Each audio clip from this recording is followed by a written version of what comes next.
Welcome to the digital educare. Digital এডুকেয়ারের নতুন একটি ভিডিওতে তোমাদের সকলকে স্বাগত। আজকে আমরা হিমোফিলিয়া রোগ নিয়ে আলোচনা করব এবং এই রোগ কিভাবে হয়, এর কারণ কি এবং এর লক্ষণ এগুলো নিয়ে এবং এর উত্তরাধিকার কিভাবে হয় সেটা নিয়ে আমরা আজকে আলোচনা করব। তো আসো আমরা হিমোফিলিয়া সম্বন্ধে ভালো করে জানি। তোমরা মনে রাখবে হিমোফিলিয়া একটি এক্স লিঙ্কড রোগ, তাই তো? এক্স লিঙ্কড মানে আমাদের যে হিমোফিলিয়ার জন্য যে দায়ী ক্রোমোজোমটা সেটা কোথায়, সেটা কি এক্স ক্রোমোজোম। এক্স ক্রোমোজোমের মধ্যে থাকা যদি জিনটা নষ্ট হয়ে যায় তবেই আমাদের এই হিমোফিলিয়া রোগটা হয়। এইবার আগের দিন তোমরা পড়েছিলে কি থ্যালাসেমিয়া পড়েছিলে, তাই না? আগের ক্লাসে থ্যালাসেমিয়া কি একটা অটোজোমাল রোগ, মানে কি সেটা অটোজোমের মধ্যে থাকে। এটা কি সেক্স ক্রোমোজোমাল রোগ, মানে এটা আমাদের যে যৌন ক্রোমোজোম বা এক্স ক্রোমোজোম আছে তার মধ্যে থাকে। মনে রাখবে আমাদের হিমোফিলিয়া রোগটা বেশিরভাগ ক্ষেত্রে মেয়েদের ক্ষেত্রে দেখা যায় না। কার ক্ষেত্রে দেখা যায়? ছেলেদের ক্ষেত্রে। কারণ ছেলেদের এক্স ক্রোমোজোম থাকে একটা আর মেয়েদের থাকে দুটো। একটা যদি নষ্ট হয়ে যায় তারপরে একটা এক্স ক্রোমোজোম থাকে।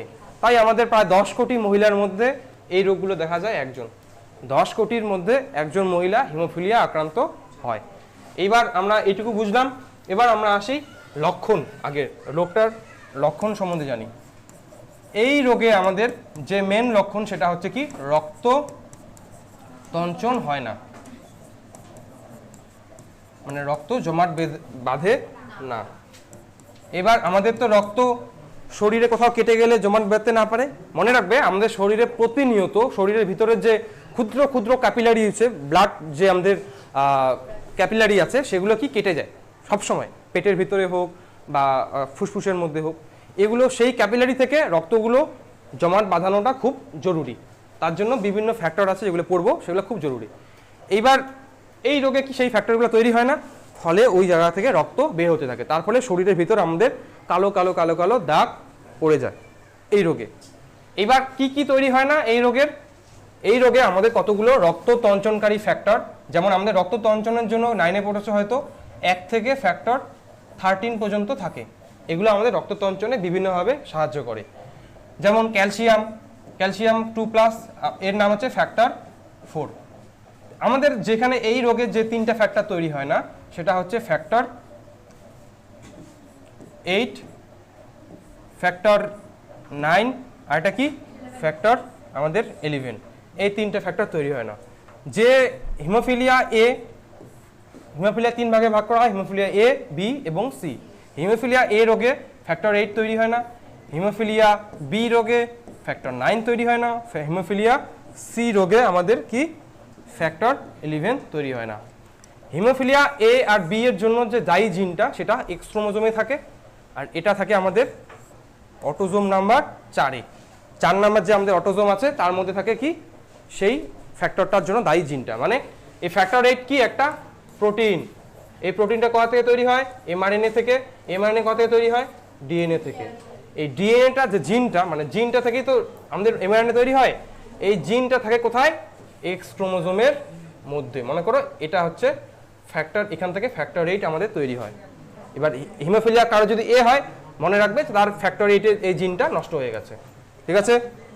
ফ্যাক্টর 9 এটাকে বলা হয়, আরেকটা জিনিস বলে দিই, ফ্যাক্টর 9 এর জন্য মনে করো জিনটা এখানে থাকে, সেখানে ফ্যাক্টর জিনটা এই ফ্যাক্টরটা এই প্রোটিনটা তৈরি হচ্ছে না, মানে এই জিনটা নষ্ট হয়ে গেছে। যার ফলে কি এমআরএনএ তৈরি হচ্ছে না, প্রোটিন তৈরি হচ্ছে না, যার ফলে কি হিমোফিলিয়া বি হচ্ছে। এবার অটোজোম কয়টা থাকে? 4 নাম্বার অটোজোম 2টা থাকবে। মনে করো এখান থেকে আমাদের ফ্যাক্টর কি তৈরি হয়? 11 তৈরি হয়। এবার অটোজোমের মধ্যে কি দুটাই নষ্ট হতে হবে, তবেই হিমোফিলিয়া সি দেখা যাবে আমাদের। হিমোফিলিয়ার মধ্যে মনে রাখবে সবচেয়ে বেশি পরিমাণে যে হিমোফিলিয়াটা দেখা যায় সেটা হচ্ছে হিমোফিলিয়া এ, এবং এটার আরেকটা নাম আছে ক্লাসিক্যাল হিমোফিলিয়া। ক্লাসিক্যাল হিমোফিলিয়া ওইদিকে। ক্লাসিক্যাল হিমোফিলিয়া এটা কত পার্সেন্ট দেখা যায়?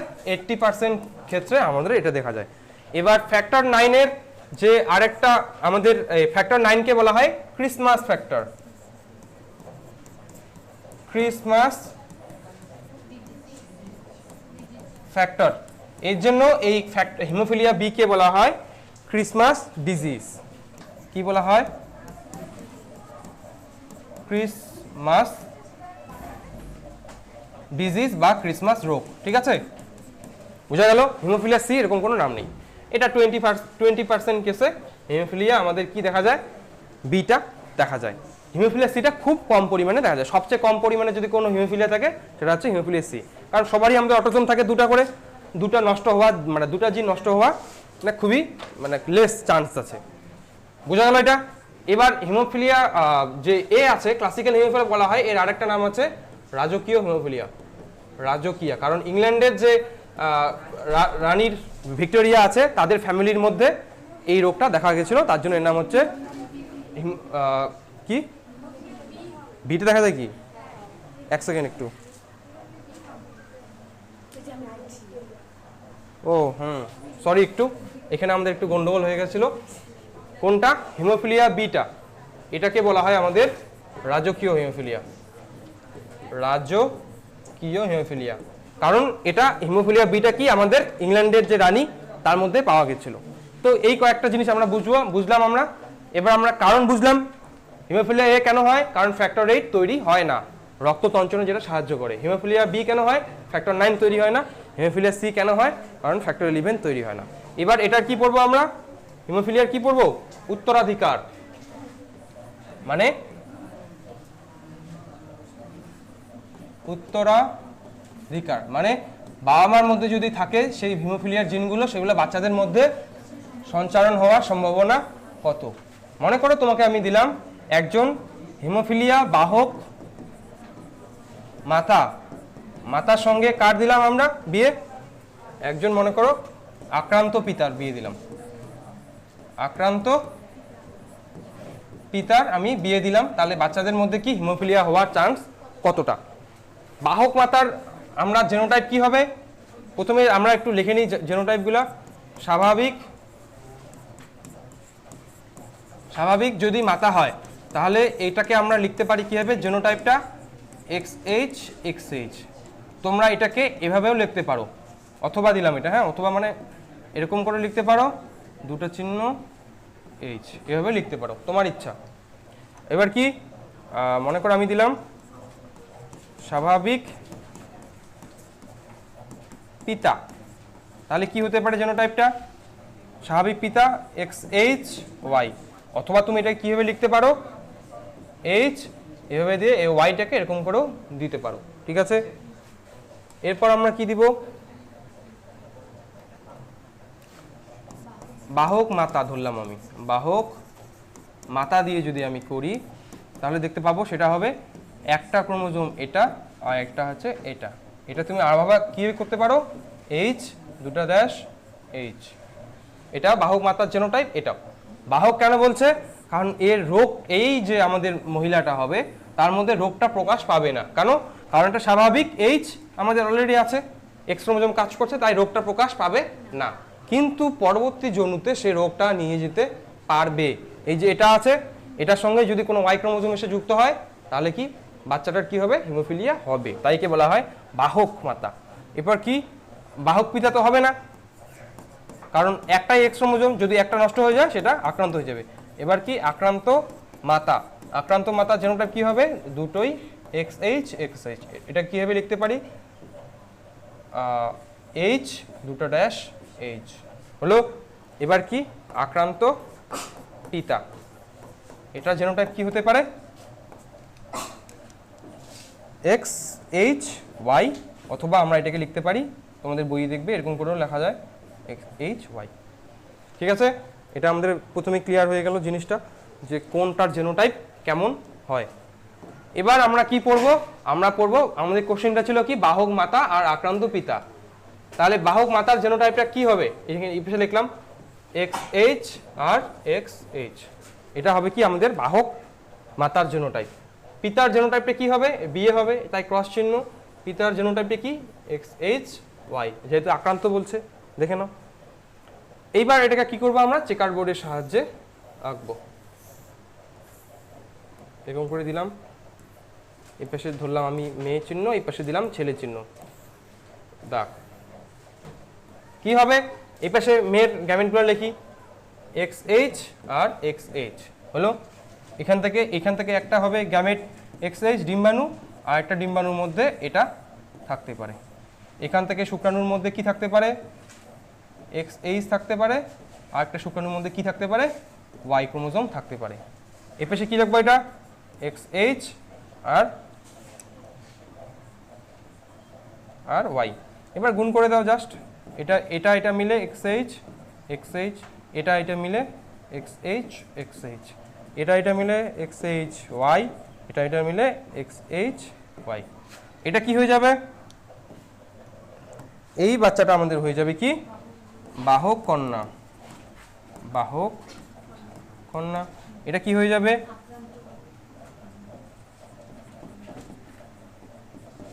আক্রান্ত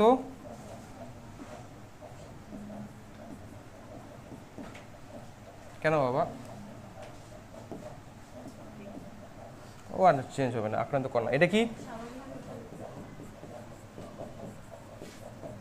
স্বাভাবিক পুত্র, এটা হবে আক্রান্ত পুত্র। হলো। এইবার যদি তোমাদের পরীক্ষায় আসে, এটা এখান থেকে ফলাফল নির্ণয় করো। আমি সবগুলো ফলাফলই দিচ্ছি, তোমাদের যে কোনো একটা দুটা ফলাফল আসতে পারে। যদি আমাদের 1 নম্বর ফলাফল থাকে যে সন্তানদের মধ্যে আক্রান্ত হওয়ার সম্ভাবনা কত, সন্তানদের মধ্যে আক্রান্ত হওয়ার সম্ভাবনা কত, তাহলে কত হবে এটা, পুত্রদের সন্তান বলছে 2 জন সন্তান আমরা দেখতে পাচ্ছি কি আক্রান্ত, এ বা কন্যা আক্রান্ত, পুত্র আক্রান্ত, তাই আমরা বলবো কি 50% সন্তান আক্রান্ত। এটাকে 25 করে ধরবো, 4 25 100, টোটালটা 100%, তার মধ্যে 2টা সন্তান আক্রান্ত, তার মানে 50% আক্রান্ত। 2 নম্বর যদি আসে কন্যা সন্তানদের মধ্যে আক্রান্ত হওয়ার সম্ভাবনা কত, কয়জন কন্যা সন্তান আক্রান্ত, 1 জন কেবলমাত্র, তাই না? তাহলে এখানে এবার তোমাকে ধরতে, যেহেতু 50% কন্যা হবে আক্রান্ত, কেন, এইবার আমরা কন্যা যেহেতু উল্লেখ করে দিয়েছে, তাই এবার এই কন্যাটাকে ধরবো 50, এই কন্যাটাকে ধরবো 50, মানে 100, দুটো কন্যা মিলে 100। তাহলে এবার কন্যা যেহেতু বলছে, তাহলে একটা কন্যা, 2 জন কন্যার মধ্যে 1 জন কন্যা আক্রান্ত, তাই 50% আক্রান্ত।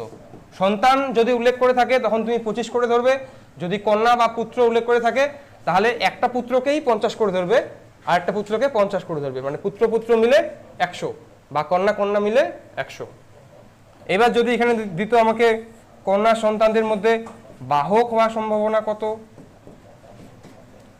বাহক কয়জন আছে, 1 জন, কন্যা যেহেতু বলে দিয়েছে তাহলে কত হবে, ওই 50%। কেউ 25% করে দিয়ে আসো না, আবার যাও বাবা, তুমি আসতেছো কেন, 50% হলো। নেক্সট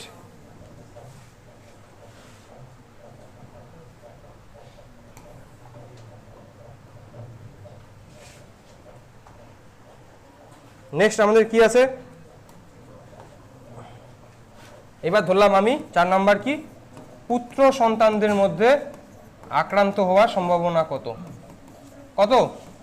1 জন পুত্র আক্রান্ত কেবলমাত্র, কত, তাহলে 50% আক্রান্ত, ঠিক আছে। 2 জন পুত্র 50-50 করে, 1 জনকেই 1 জন পুত্র আক্রান্ত, তাই। এবার যদি আসে স্বাভাবিক কন্যা হওয়ার সম্ভাবনা কত, স্বাভাবিক কন্যা হওয়ার সম্ভাবনা কি 0%, 1 জন কন্যাও স্বাভাবিক না, কারণ 1 জন বাহক আর 1 জন আক্রান্ত। 6 নম্বর কি, স্বাভাবিক পুত্র হওয়ার সম্ভাবনা কত, আমাদের 0, একটা আছে, 50% পুত্র কি আমাদের স্বাভাবিক, কারণ 2 জন পুত্র 50-50। এবার যদি আসতো, এবার যদি আমাদের কোশ্চেন আসতো যে স্বাভাবিক সন্তান হওয়ার সম্ভাবনা কত, স্বাভাবিক কি বলছি, সন্তান হওয়ার সম্ভাবনা কত, তাহলে হবে কিন্তু 25%। এখানে সন্তান বলে দিলে তখন তোমাকে 25 করে ধরতে হবে, যদি পুত্র সন্তানদের মধ্যে স্বাভাবিক হওয়ার সম্ভাবনা কত, তখন তোমাকে 50% দিতে হতো। তো এই থাকলো তোমাদের হিমোফিলিয়া সংক্রান্ত বিভিন্ন উত্তরাধিকারের যে তোমাদের সমস্যাগুলো আছে এগুলো। আশা করি তোমাদের ভিডিওটি ভালো লেগেছে। নেক্সট ভিডিওতে আমরা কি বর্ণান্ধতা নিয়ে আলোচনা করব। বর্ণান্ধতা এই ভিডিওটি করে দিই। হিমোফিলিয়া বর্ণান্ধতা একসঙ্গে যাক, কারণ দুটাই আমাদের সিমিলার, তাই একটা ভিডিওটি আমরা করে দিচ্ছি। এবার আমরা কি পড়ব, দুটাই সেম, এক্স ক্রোমোজোম বাহিত, তাই বর্ণান্ধতা। তাহলে তোমাদের ভিডিওটা সুবিধা হবে, দুটো একসঙ্গে পেয়ে যাবে। বর্ণান্ধতা মানে কি, অনেকের মধ্যে আমরা দেখতে পাই যে লাল কালার দিয়ে আমি যদি এখানে লিখি, তারা এই লাল কালিটা দেখতে পাবে না। অনেকের মধ্যে দেখি আমরা কি সবুজ কালারটা দেখতে পাই না, অনেকের মধ্যে দেখতে পাই আমরা যে নীল কালারটা দেখতে পাই না। যদি কেউ লাল কালার দেখতে না পায় তাকে বলা হয় তিনটেই বর্ণান্ধতা, মানে কালার ব্লাইন্ড, তারা কালার চিনতে পারে না। তাদেরকে তুমি যদি এখানে লাল কালার দেখাও, ও কিছুই দেখতে পাবে না। এখানে যদি লাল কালার দেখাও, কিছু দেখতে পাচ্ছেন, মানে কিছু মানে লেখেইনি। কারণ কি, আমাদের যে কোন কোষ থাকে, কোন কোষের মধ্যে যে রঞ্জকগুলো থাকে সেগুলো কি প্রোটিন, অপসিন প্রোটিন বলে এগুলোকে। ওই প্রোটিনগুলো যে দায়ী জিনটা থাকে কোথায়, এক্স ক্রোমোজোমে। আমাদের লাল ও সবুজ কালারের জন্য দায়ী যে জিনগুলো থাকে কোথায় থাকে, এক্স ক্রোমোজোমে, কিন্তু নীলটা থাকে আবার অটোজোমে। লাল কালারের বর্ণান্ধতাকে বলা হয় প্রোটানোপিয়া, ঠিক আছে। সবুজ কালারের বর্ণান্ধকে বলা হয় কি, ডিউটেরানোপিয়া।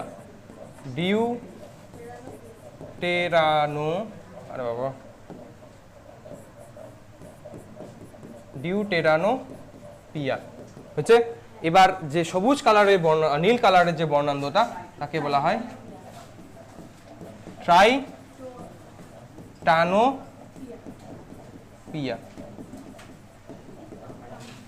প্রোটানোপিয়া লোকগুলো কি লাল কালার দেখতে পারে না, যারা ডিউটেরানোপিয়া তারা সবুজ দেখতে পায় না, যারা টাইটানোপিয়া দেখতে পায় না। এবার এদের জন্য দায়ী জিনটা কোথায় থাকে, এক্স ক্রোমোজোমে, কিন্তু এটা যে থাকে সেটা আছে 7 নাম্বার যে আমাদের কি অটোজোম আছে, সেখানে তাদের দায়ী জিনটা থাকে। এবার যদি এই জিনগুলো নষ্ট হয়ে যায় তাহলে কি হয়ে যাবে, আমাদের কালার ব্লাইন্ড, বা তারা রং চিনতে পারবে না। এটাও কি, এই যে আমাদের প্রথম দুটা কি এক্স ক্রোমোজোম বাহিত, তাহলে এই দুটা আমরা কি চিনবো, আমরা উত্তরাধিকারটা চিনবো, ওই আগেরটার মতোই, হিমোফিলিয়ার মতোই, শুধু চিহ্নটা এখানে একটু আলাদা। এখানে দেখবে বইয়ে লেখা আছে স্বাভাবিক, যদি দেখো তুমি এখানে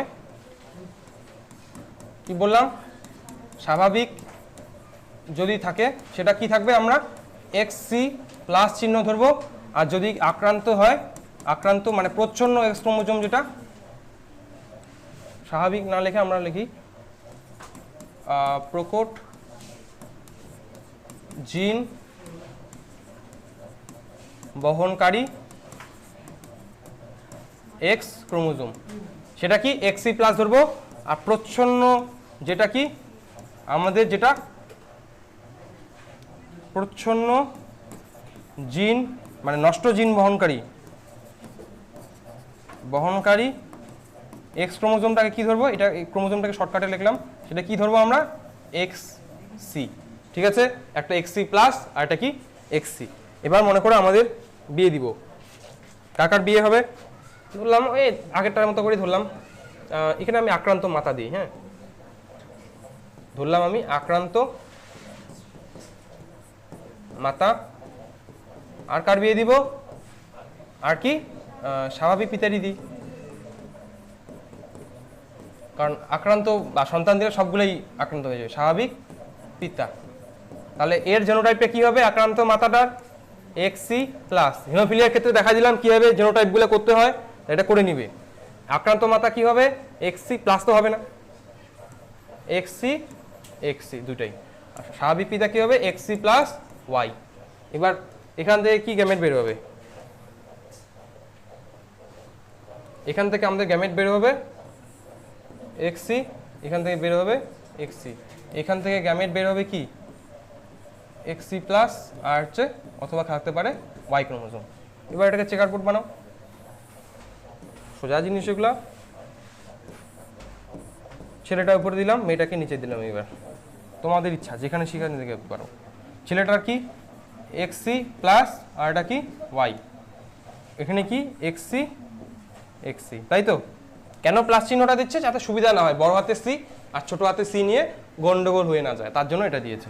তাহলে দুটাকে গুণ করো, এক্সসি প্লাস আর হচ্ছে এক্সসি, এটা কি হবে এক্সসি ওয়াই, এটা কি হবে এক্সসি প্লাস এক্সসি, এটা মিলে এক্সি ওয়াই, এটা এটা মিলে এটা, এটা এটা মিলে এটা, এটা এটা মিলে এটা, এটা এটা মিলে এটা হলো এক্সি প্লাস এক্সিটা কি হবে আমাদের, এটা হবে আমাদের কি বাহক, বাহক কন্যা, তাই তো? এটা কি হবে বাহক কন্যা, এটা কি হবে আক্রান্ত পুত্র, এটা কি আক্রান্ত পুত্র। দেখতে পারলে একটা জিনিস, ক্রিস ক্রস উত্তরাধিকার দেখতে পাচ্ছ না? যখন মাতাটা আক্রান্ত হচ্ছে তখন বাচ্চাগুলো আক্রান্ত হচ্ছে, ছেলে বাচ্চাগুলো, মেয়ে বাচ্চাগুলো আক্রান্ত হচ্ছে না, তারা কিন্তু বাহক থেকে যাচ্ছে। এটাই কি হলো এটা। এবার যদি এখানে আমরা ফলাফল দেখি,